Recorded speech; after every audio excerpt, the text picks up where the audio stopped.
Влажността на въздуха е пагубна за стила и прическата.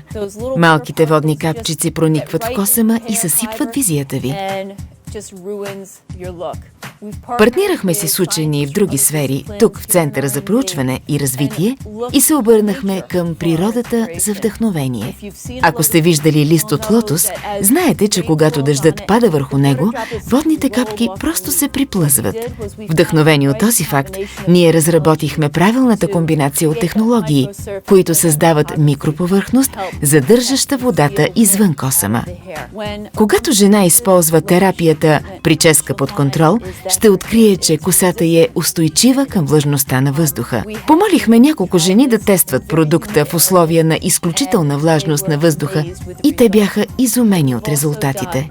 Попитахме също участничките в проучването колко силен и траен е този продукт. Те потвърдиха, че ефектът трае дори след неколкократното измиване на косата. Взехме два обикновени кичура коса и третирахме единия от тях с технология Lotus Shield. Поставихме ги и двата в стая с висока влажност, симулираща условия в дъждовна гора. Когато ги извадихме на следващия ден, убедете се сами в резултатите. Нетретираният кичур коса е вън от контрол и неуправляем, докато третираният кичур е все още с запазена форма и стил и е толкова мек. Технологията, която открихме, е изключително революционна и никой друг не я притежава. Кандидатствахме за патент с тази технология, за да сме сигурни, че тя ще бъде достъпна само за потребителите и представителите на Avon. Всъщност, 80% от хората, изпробвали този продукт и изразили мнение, споделят, че косата им е станала по-хубава и я обикват все повече и повече с всяка употреба. На това му казвам препоръка.